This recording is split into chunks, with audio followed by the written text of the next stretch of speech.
Alright, folks, yet again unto the breach, turn 8. Good turn. Good turn. We've got troops over here. Unfortunately, we have been cut off by Uruk. So we've got some Maidens of the Moon who have moved into that province that we were hoping to take, and they took it, so we don't get it. But that does mean that our armies here, we've gathered these troops, they can move south. We paid off Nasajin in order to take Wood of Many Paths. We're building a fort there. We're still building our palisade up here. So we're in good time. That palisade will be completed before the end of the year. Over here, we took out the lizards. And see, this is what I mean about the about expanding with Black Hunters. With that high prot they have, and then the high repellability of the attack bless, they're just really, really good at fending off even very high damage enemies. So they charge forward, they get the web attacks in, they don't take a whole lot of hits. This spider... One spider lost their rider in that clash. Where was it? I think, at least. I could have sworn one of the spiders lost their rider. It's this one. He hasn't actually died yet. But you can see we've got the Blood Surge active, we've got the high stats. It's going really well, and we've actually already routed the Lizard Warriors, sorry, by forcing a whole bunch of morale checks on them by killing so many of them so quickly. So now this guy is going to take bleed damage. So yeah, he's at 0 hit points. He's actually still going because of the Undying Bless. But in the post-battle phase, he's going to lose his, they're going to lose the rider. Yeah, because he's at 0 hit points. So, yeah. So we lost one Black Hunter, gained one Hunter Spider. That Hunter Spider can be sent back to Machaka in order to get a new rider, which will be good because otherwise it's stupid. Although, I mean, this isn't a bad stat line except for the Magic Resistance 5. That's an abysmal stat line. But morale, really good. 2 attacks, one of them has death poison, they has a web. I mean, it's okay, 55 hit points. Just the stupid and the low magic resistance are what makes it a real problem. In any case, I'm in talks with Man. Ulm has apparently gone over to rush Man. Man is over here. And Ulm's armies and their Awake Expander are like over in his cap circle. And Ulm hasn't finished clearing out their own cap circle. So I'm just gonna take my troops and go into Ulm's cap circle together with Nazca, because Ulm is not defending themselves. And yeah, so we're gonna execute the feared Machaka rush against Ulm. We're going to pump out a few more Spider Knights. Spider Knights are also pretty decent. Spider Knights and Black Hunters are pretty decent at taking out Ulmish infantry, because while their hits don't do a whole lot of damage, so they have trouble getting through the prot, Ulmish infantry have very, very low defense scores, and the web attacks, of course, are a defense roll to avoid. And once you web these guys up, they're not getting out. So like the infantry of Ulm here have defense skill 5. So a web attack is almost certainly going to hit them, and they're going to be webbed up. And on top of that, since the spiders do get multiple attacks that they can aim at the same guy, they can do pretty solid damage. Now, of course, their attack density is still low, because there's only one of them. But even so, they can hit one guy with 2 attacks, and so they get multiple chances to chop through the prot. We can also send in Machaca Hoplites. Machaca Hoplites are nothing like as good as Ulmish infantry overall, but they can stand up to them at least a little bit, so they can do some damage. Now, especially the flail-wielding infantry of Ulm will crush Machaca Hoplites for cost, because Machaca Hoplites cost 40% more gold and have lower prot and lower stats and do less damage. But it is piercing damage at least, so 15 piercing versus, 19 prot? Yeah, so 15 pierce versus 19 prot, that's going to be reduced actually by 4 to 15, so they will on average do some damage to infantry of Ulm, which is good, but still, these flail guys, with the 2 attacks and plus 2 attack versus shield, so they're effectively attack 13, these flail guys would absolutely kick the shit out of an equivalent number of Machaca Hoplites. In any case, we're moving this army down here to Wood of Many Paths. Not all of these provinces will be taken next turn, so we'll be able to take them. This army is pushing out. We have another expansion force here, a pretty large one actually, with a number of great spiders plus a whole bunch of pygmies moving out here. That's going to go up and take the first forest and then follow the first army into Ulmish territory. This army is not going to try to besiege Ulm. I may lock Ulm down under siege at one time, and then maybe I'll leave this guy here to keep it under siege for an extra turn or something. But we're going to move in, and we're going to turn south and try to rampage around, steal his territory, hurt him, weaken him, make it hard for him to fight me, while we are recruiting a commander here, and moving up there to build a fort in Juek, and we're bringing up more troops, because my spiders are not actually very efficient at sieging. Siege strength 1.2 for a Black Hunter, and since siege strength is derived from strength, hilariously enough, Hunter spiders immediately double their siege strength as soon as the rider dies, which is sort of funny. But if I need siege strength, what I do as Machaka is I churn out a bunch of cheap as hell Machaca militia or Machaca warriors.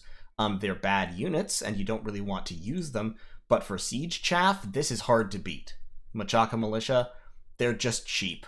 They're just super, super cheap. So you can afford to churn out a ton of them. I'm also going to recruit one pygmy. For actual combat against Ulm, spider warriors are probably the most efficient because they get 2 attacks and they have high protection themselves and they don't have shields. So Ulmish attacks are unlikely to hit them. Or, well, let me rephrase that. Ulmish attacks are likely to hit them, but they're not going to do a ton of damage through their protection because Ulm doesn't have piercing damage units, while spider warriors can do some damage through the protection of infantry of Ulm. The other option, of course, is bringing spider riders or just the feral spiders, like behind a big line of infantry, so they'll use this web spit attack over the backs of the infantry in front of them, and do some damage that way, which can be pretty solid. Yeah, I think that's the way I'm going to do this. Okay, so that's the plan. Been talking with Nazca. Nazca is, at the moment, kind of tentatively, I think, planning to go in against Ulm. Causk playing man, so that's Perun. Causk playing man over here is already fighting Ulm, and said he kind of expects to take out Ulm's expander soon. Don't know if that's actually going to happen. Ulm has taken a thrice-horned boar. That's what Christine is. And we're at peace with Nasajin. We've got a non-aggression pact there. And I should contact Uruk and see if I can be at peace with him as well. So I can move over there, maybe negotiate to take a couple of one or two of these provinces. And if I can do that, then I'll have pretty solid, pretty good borders. Decent little borders. I'll be kind of long and thin and stretched out and noodly, but I can push over this way with my flanks guarded by the lakes. And then later on I can summon some undead to go underneath and clear out the water as well, take that over, and that'll be pretty good. So, that's turn 8, and I will see you all in turn 9. Alright folks, yet again Unto the Breach, turn 9, and things are going pretty peachy keen, to be honest. First of all, Ermor has sent a message. He has ward declare on him by Pythium and Ashdod, and he's trying to, he's giving a grand speech to his undead legionnaires who probably don't really appreciate it being mindless automatons powered by evil spirits. But in any case, we searched for some magic sites and didn't find any, which is, I was hoping to get lucky. Nazca has declared I See Dead Birds the Malki Priestess to be their prophet. The prophet of air taxi to Mordor, holder of the wind bag. He who runs like an arrow, bull of the storms. I think Nazca's god is probably an immortal. An immobile, rather. Which makes that kind of funny. And I don't think I have any scout provinces yet, which is a little bit annoying. Don't actually recruit that there. Recruit a regular commander over here. So, what we're doing, we have attacked Ulm, or well, we haven't technically attacked Ulm yet because Black Forest was an independent province, but we're moving to attack Ulm quite clearly. So they've got all these bear tribe, and the spiders charged forward. That one spider charged in ahead of everyone else because it's stupid and has slightly higher combat speed, and so we all charged in to rescue it. And I think it died. I think the Black Hunter died, but everyone else, since they came in a group, managed to net up most of the attackers and pretty much just chew through them with no problem. That is the power of massed spiders. So yeah, we lost our Hunter Spider. We have 8 Black Hunters and 1 Machaca Hoplite remaining. And in unexpected events, we lost some Dominion in Black Forest, which is fine. And we found a few Fire Gems in Solam, which is also fine. So, Moschini is not moving here. He's just standing there instead of doing anything or building a lab or anything, because I have dedicated some money to hiring the Raiders of the Silver Steppe. I have 211 gold bid for that, and we're going to hire them here in Black Forest. Meanwhile, Kibasila, or Kilbasa, as I might prefer to call him, but I'm not going to bother renaming a random schmuck. Kipasila is moving down to Ablak here. We're going to try to cut Ulm off from resources insofar as possible, because of course Ulm is highly resource dependent, and if we can cut them off from resources to a great extent, then they will be, they'll find it much harder to fight us. We're moving Ilaneon up here to Juek. He's going to build a fort there, and we'll have a mage moving over in that direction to build a lab. So we're going to move over here, site search, move up to the first forest, which we are going to take with this army, Sami's army, site search, and then move over to Juek, build a lab, and then site search.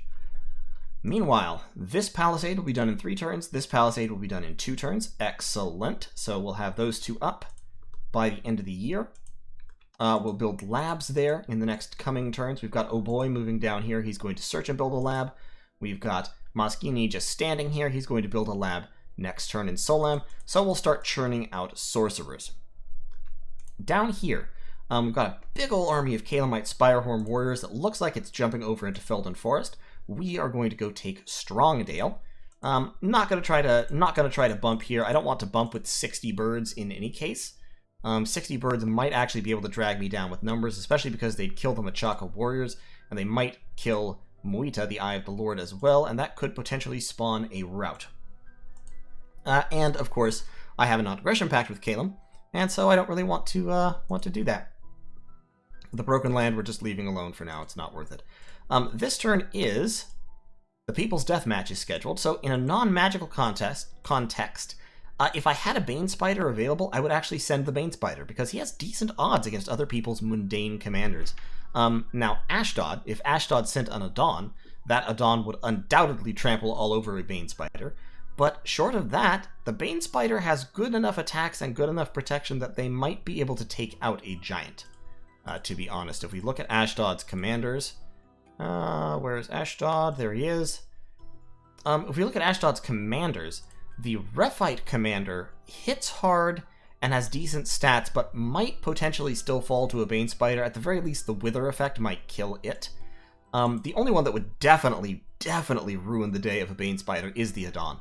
All the others are either mages, and so terrible in that context, or they are Rephite commanders or Edomite scouts, neither of whom have great odds against a Bane Spider. At the very least, it might be mutually assured destruction. Unfortunately, since it's only turn 9, I kind of need all the commanders I've recruited. I can't really send anybody. I mean, I could send a sorcerer, but then I'd lose a sorcerer, and that would be a pain in the neck. Especially because he's, Oh boy is my best sorcerer by far, but Bausi and Moschini are okay. I'm still waiting for that Death 3 to show up. Or Death 2, rather, not Death 3. I'll be waiting a long time for Death 3 to show up, since Death 3 isn't an option. But Death 2 I could potentially get. You can potentially get Death 3 on black sorcerers, but realistically, the odds are slim to none. Although that said, they do kick up the chance of getting a 2 in something else. So, in terms of recruitment, we're recruiting in order to fight Ulm, right? So, recruitment-wise, we're not recruiting our Sacreds anymore, because Guardians do a number on Black Hunters, and Black Hunters aren't against Ulmish infantry efficient enough more to justify the extra gold cost over Spider Knights. So we're recruiting 3 Spider Knights, for the web mostly. We're recruiting 3 Spider Warriors, because Spider Warriors can do the damage with their falchions to actually chop through Ulmish armor, at least if it's not the black plate stuff. And they have the protection to tank hits from Ulmish infantry, most of them as well. And then we're recruiting a bunch of Pygmies, not because they're actually useful in this context, but just kind of to use up our funds. Actually, you know what? Since Pygmies are not useful, what we might do instead is pump out some Machaca militia for siege strength, because Pygmies can't give you siege strength. Their siege strength is 0.2 each, so 5 of them gives you 1. So this gives me several times the siege strength. They're terrible in combat. I would not want to actually use them against Ulmish troops. But they'll give me, like I said, their siege chaff. We'll just leave them behind if necessary. Because the Pygmies won't actually add to my combat power against Ulm anyway, until I have Flaming Arrows online. And that's going to take a bit, because that is Enchantment 4, and I need to go down Alteration first. Now, I do have Earthmeld. Pretty soon here I'll also have Destruction. Destruction doesn't work as well on Ulm's troops as it used to, but I can still spam it if I need to. Since Ulm's troops have magical armor. See, these are magic.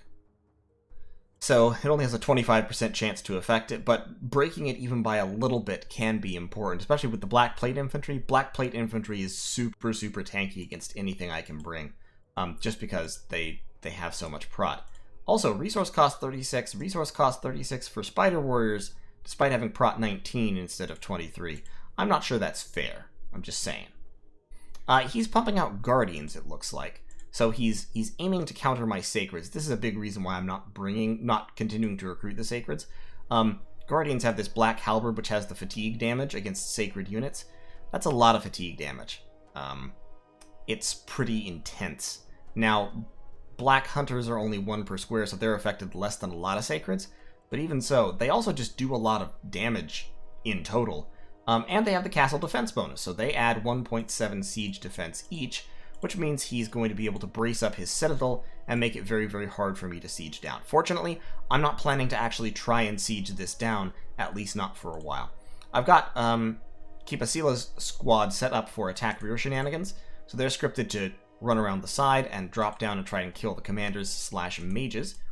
As soon as we get Sami up there, we'll have kind of a front line, and then we'll have the assassination squadron to go around the flanks. And we're going to take Oblak, and then we may actually rock up onto Dubros and continue to the circumvallation of Ulm, or we might jump into Ulm itself and try to catch him off guard and besiege them to interrupt their recruitment, which could be very, very valuable. Because if we can keep recruiting every turn and they can't, then of course our advantage will grow. In the meantime, we'll get that fort built. That fort won't be able to recruit much, but it will be able to churn out some siege chaff, and so we'll use that as kind of a springboard to assault Ulm, because the main problem will be that its recruitment points are extremely low. But of course, I do have access to the Machaca militia and the pygmies, which have very low recruitment point costs. So I'll be able to use that forward position to recruit either Machaca sorcerers or lizard shamans. Lizard shamans being cheaper and having astral, so I can set up communions.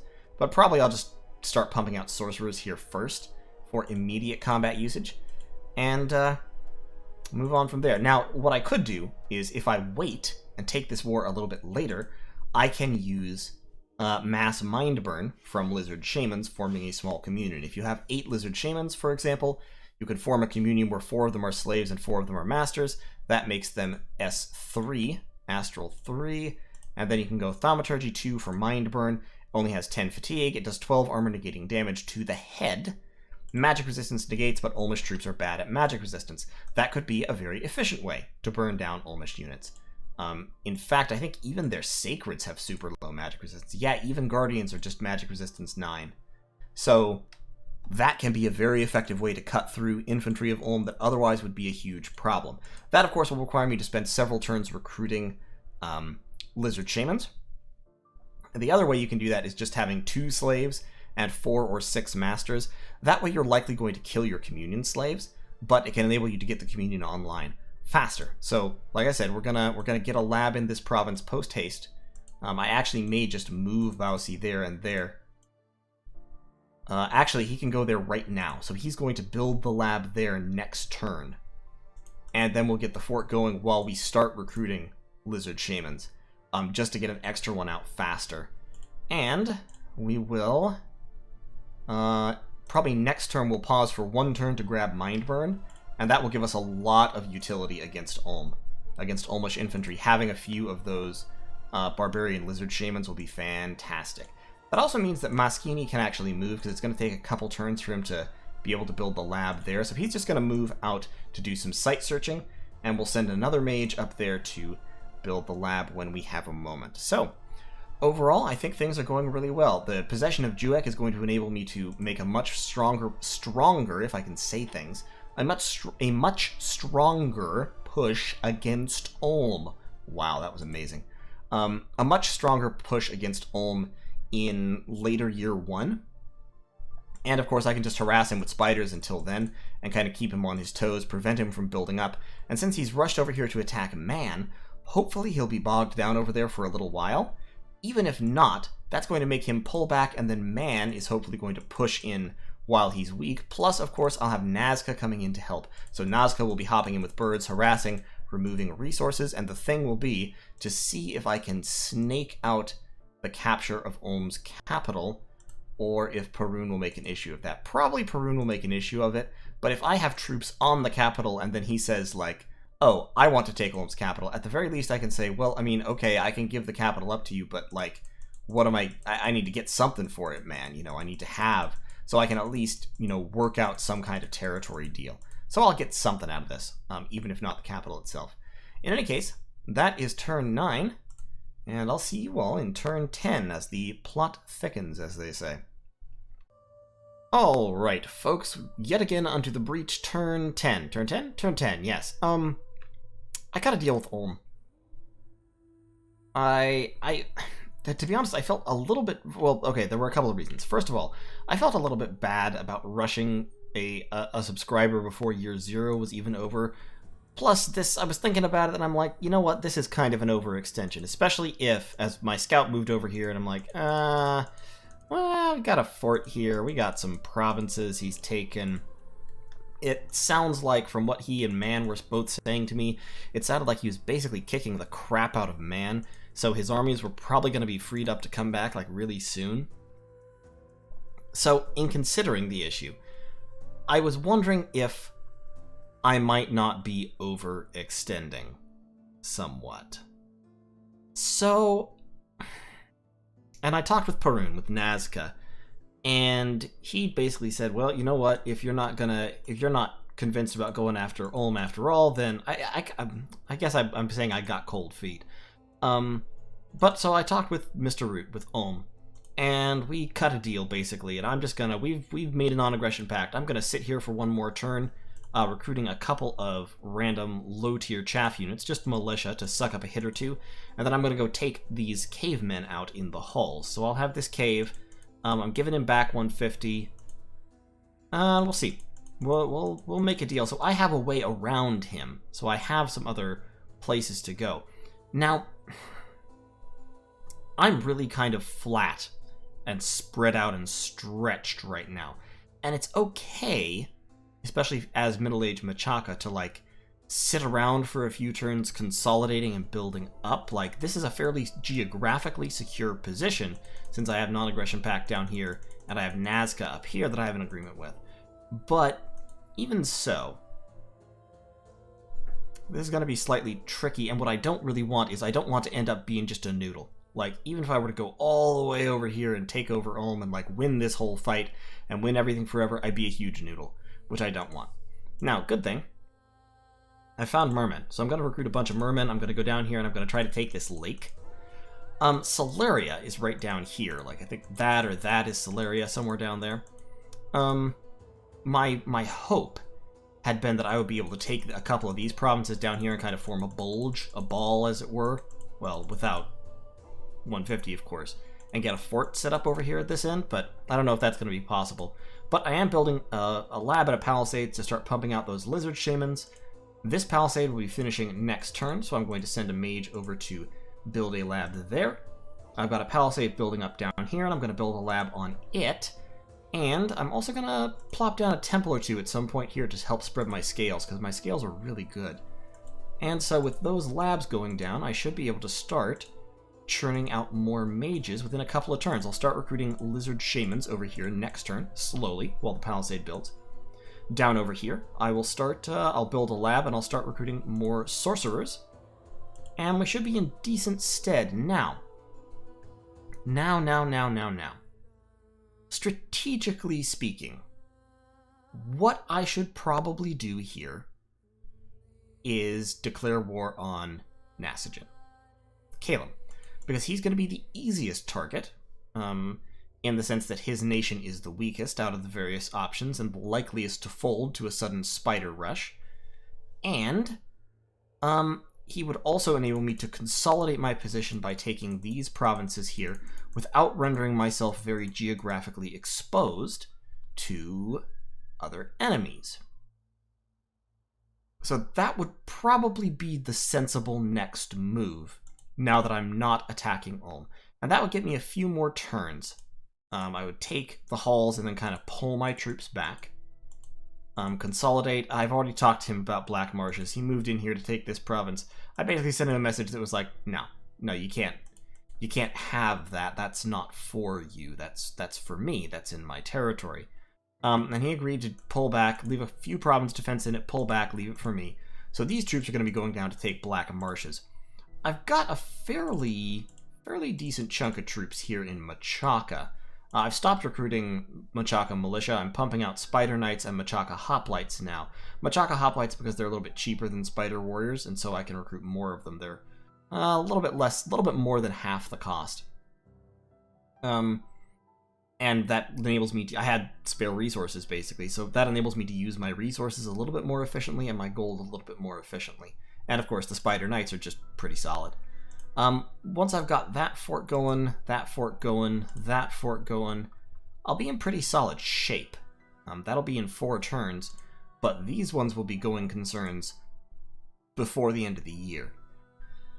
And what I'm thinking is, at that point, I probably turn on my bird brothers down here and attempt to destroy them. That's probably what I do. Now that'll be dangerous because he does have, well, the birds. You know, all these birds who can fly around doing things. And of course, with 3-turn warning, he'll be able to concentrate those birds pretty much wherever he wants. So I will absolutely, in a war against birds, lose a lot of provinces to raiding. Unless I can accurately predict where it is that he's going to go. Now, that can be done to an extent via, careful analysis of map moves. So, for example, you can see these Spirehorn warriors that he's using. Not Spirehorn militia, Spirehorn warriors. They have map move 20 and they fly. So, they can cross enemy lands without restrictions. They have map move 20. And so they don't take the enemy-controlled territory penalties, which means they can skip across at least a couple of provinces at all times, generally 2. So, basically, if I end the non-aggression pact with Caelum in a turn or 2 here, which starts the 3-turn countdown, then they'll be able to strike from one of these provinces. They'll be able to hit my capital. They might be able to hit Chibia. They'd be able to hit Kazdupar, Ba'an-Dagor. They'd pretty much be able to hit my entire nation, and that's kind of how I'd have to plan it. And what I would have to be doing is I would have to move troops. Obviously, I would have to move armies in, and then I would also have to defensively deploy armies in here. Before fighting that war, what I'd want to do would be to have a couple of Bane Spiders deployed. Because Bane Spiders, of course, can assassinate enemy commanders, and if they've only got 1 or 2 commanders, that can actually trap their armies in place to be destroyed, which is, of course, ideal.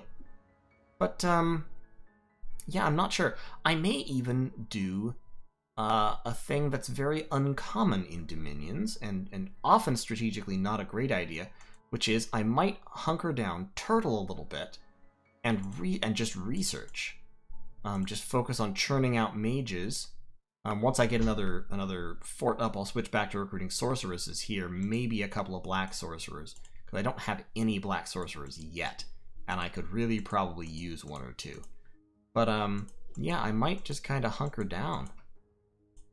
I'm not sure yet. I'm still kind of feeling it out. I had this whole plan about attacking Ulma that I thought better of it, and Perun and I both kind of agreed to back off of it, and not sure where to go after that exactly. But in any case, we are taking this province right here.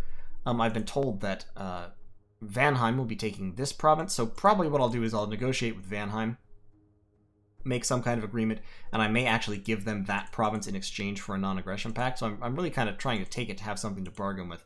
My spiders should be able to take out the barbarians without too much trouble. They've got got a battle fright there, got a never healing wound there, but it shouldn't be too bad. Black Hunters and Spider Knights are actually pretty efficient at taking out barbarians, especially since, and I don't think that's all that many of them. The risk here is actually that we might collide with Uruk if Uruk is moving in a sacred party there, because their sacreds are pretty heavily blessed. And like I said, we'll get the mermen up, We'll go down here, we'll take Sea of Plenty, we'll try to take White Lake as well, we'll take Black Marshes, so we will still be expanding in the next few turns, and it's not urgent that we declare war on someone. We have a little bit of room still to grow, as long as we can get in here before Sceleria deploys 1,000,000,000 billion skeletons to take them over, which of course Sceleria will do, because that is Celeria's entire game plan. Sceleria deploying 1,000,000,000 billion skeletons would be very much in character, and I would say very common for the nation. So in any case, that is turn 10 in terms of research. Still just rushing down alteration as fast as we can, and we should be able to get there sometime pretty soon. So, thanks for watching, and I'll see you all in turn 11. Alright, ladies and gentlemen, yet again onto the breach, turn 11. Doing fine. Ulm is moving to take back their cap ring, which is fine. We've agreed on that. He let me stay here one extra turn because I didn't want to jump straight into Sceleria without any prep work or anything. So we're going to take the hulls here, collapsing a whole bunch of black hunters on them from both sides. 12 black hunters should be able to take out between 10 and 20 cavemen, which is what this province has. Now this province I know has a minimum of about 50 barbarians, because last turn it showed 100, or a couple turns ago it showed 100. And the most variation there can be is an extra 50%. So, here's what we're doing.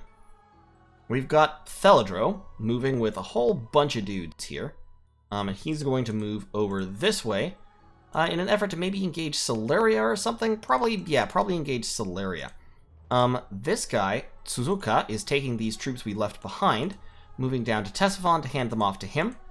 He'll take a few units and move down to reclaim the Black Marshes, which has, I believe Nasajin said, 6 province defense in it. So we are going to have to split off, probably we'll split off the Machaca Hoplites, I'm thinking. Just a few units. We'll split off a few units to take the Black Marches. Then, Tuzka will march back up, grab a whole bunch of mermen that we'll have been recruiting, because that'll take 1, 2, 3, 4 turns. That'll be 24 more mermen, and we'll go down there to fight the Ictiids. We will need to outnumber them before we can fight the Ictiids, so that's not going to happen until the middle of next year. Over here, we're building a palisade. We've already got our lab. We are searching, and we need a temple as well to build lizard shamans, so that means we need a priest, which means we need Saami here, or Kibasila. So we're going to take the hulls, move somebody back to build a temple. I forgot those guys were sacred, so I need a temple to build them. Bah, hiss, boo. We've got our palisade up here. We're building a fortress. We're searching for magic sites real quick.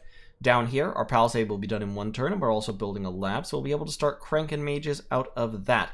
Unfortunately, we're very, very rapidly going to start running short of money as we finish building our... As we complete our infrastructure, we'll free up some money, but already this turn I'm not actually recruiting any troops, which isn't really where I want to be this early on. What I can do is I can churn out some pygmies. 6 pygmies, or I could do a couple of Machaca Hoplites. Now let's get 6 pygmies. So, we're going to keep the pygmy trainer rolling, and we'll use those pygmies later on as flaming arrows guys, because we do have fire. If there's one thing Machaka has, it's nature, and if it's a second thing Machaka has, it's fire. Moschini is moving over here to site search. Oh Boy is building that lab. Shani is site searching. Over here, we did actually bump with Uruk this turn. So in Forest of Pine, first of all, we wiped out the barbarians with no casualties. Black Hunters and Spider Knights are actually really good at killing barbarians because they web them, and so the barbarians don't get to attack. So if you watch what happens here, we run up here, people get netted, we killed the leadership, and they all ran away. Fantastic. No casualties. And then, Uruk came in with some of their sacreds. So now we get to see what Uruk's Bless is. So they have a commander, an Ensi, who is a level 2 priest with water and nature magic. They've got some Enkidu Iron Warriors, which Berserk can have okay stats. The Berserk really helps keep them in the fight, and it also buffs their attack by 1 point so that those axe hits, which are very hard, can hit. And then we have the Maidens of the Moon.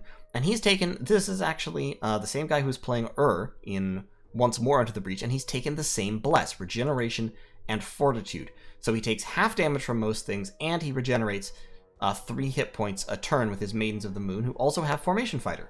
So they can form up 3 to a square, like regular human-sized infantry, and they do pretty well for themselves that way. With this, especially with all this durability, they have high protection, they regenerate, they have half damage resistance.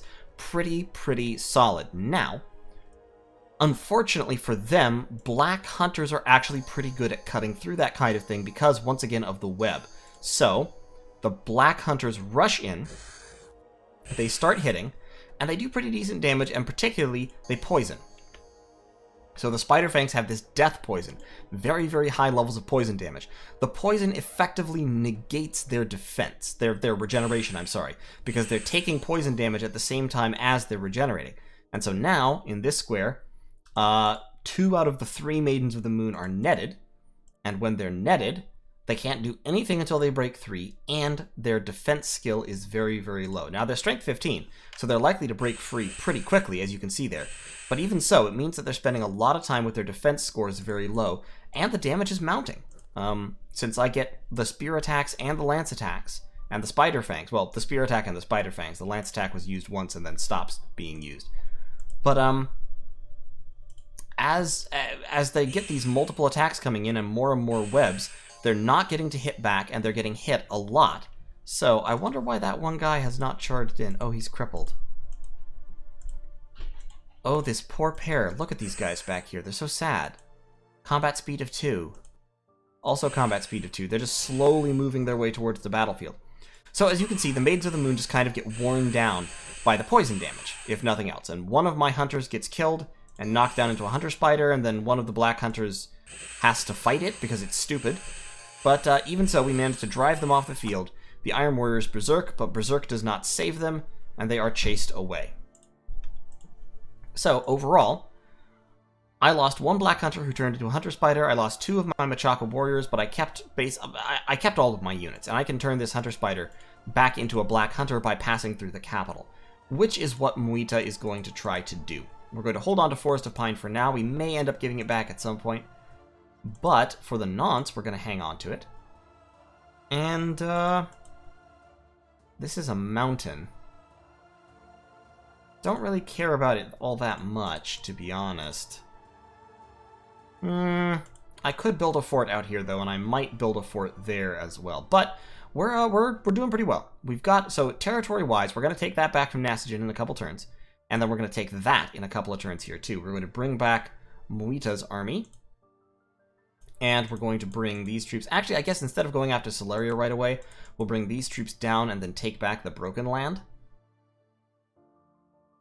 Yeah, the Broken Land's not that valuable. We'll wait on it. This army will move out here to secure our foothold over in this direction. And then we'll kind of figure out where we want to go. We definitely want to take the Sea of Plenty and White Lake, so we can have that underwater territory and kind of be contiguous, as it were. And then, I was saying last turn, I think the best target is probably Caelum. Haven't really changed my mind on that. I think that's probably true. So the question will have to be, when do I tell Nasajin that if I do? I mean, obviously I'm going to tell him if I'm ending our non-aggression pact. Geographically speaking, otherwise I'm kind of caught between a rock and a hard place here, because if I don't want to fight Ulm instantly, fighting over in this direction would be very hard. I'd be very stretched out, and I don't want to become a noodle. As I mentioned earlier, I think that would be a problem. So what I might want to do is actually fight Sceleria a little bit. We have a very limited border, because once Ulm takes that back, I'll be pushing down this way. And I could get into Mammoth Grove, Troya. Sceleria must be one of these right down here. I don't know exactly where it is. I think it's there. It might be there. But yeah, I could push into Celeria's territory pretty quickly. Now, they've probably been able to spam out a lot of skeletons already, because Sceleria is really, really good at spamming out skeletons. So that would be a little bit scary, but we'll see. It'll be okay if I take a couple turns to kind of retrench here. That'll be alright. No one will mind, because I'm not a very high priority target, as it were. I'm not hiring any mercenaries. It looks like Bandar Log is hiring a lot of mercenaries, and Sceleria has got Obscuro, the Hidden Master. So that's okay. They can have that. I'm just gonna, like I said, take Black Marshes, take the Halls, kind of solidify my position, take back Broken Land, and see where I go. So yeah, I guess actually I will send these guys south to take the Broken Land, and we'll also have some more troops coming from the capital here. So 1 turn, 2 turns, 1 turn, 2 turns, 3 turns from now we'll collapse on the Broken Land. And with that, we'll have our whole little area here. 1, 2, 3, 4, 5, 6, 7, 8, 9, 10, 11, 12, 13, 14 provinces. 4 forts. That's a fairly solid place to be. Turn 14, it's a little slow, but honestly, it's okay to be a little bit slow as middle-aged Machaka. Everyone expects that. No one expects you to... No one is expected to go super, super fast playing as middle-aged Machaka. It's just not going to happen. So, in terms of research, that will hopefully also give us time to get up to Alteration level 4. I would really like to have Alteration level 4 because that means I can deploy Swarm en masse. I have a lot of Nature Gems. I already have 4 Nature Gem income, so I can do that. And I actually found some magic sites this turn. I found the Glen of Verdant Greenery, so another Nature Gem, on top of the Fields of the Fireflies, which is another Nature Gem, and a Fire Gem. So my gem income went up by 3 this turn, which is great. That's the first time my gem income has increased this game. So my Fire Gem income is coming up alright. My Nature Gem income is coming up alright. We'll hit Alteration level 5, and then we'll go to Enchantment level 4. That will give us, once we hit those, we'll have Swarm, Wooden Warriors, and Flaming Arrows. Now, Wooden Warriors you don't necessarily want to be casting at the same time as Flaming Arrows, because it'll hit you, like you'll get hit by it. But we'll also have Nature 5. I don't think... Yeah, I didn't take the Nature version of the god here, so... In order to get Nature 5, I'm going to need to get a Sorcerer with a Nature 3 random and then 2 Nature boosters, so I'm not really in the running for Mother Oak, at least not early.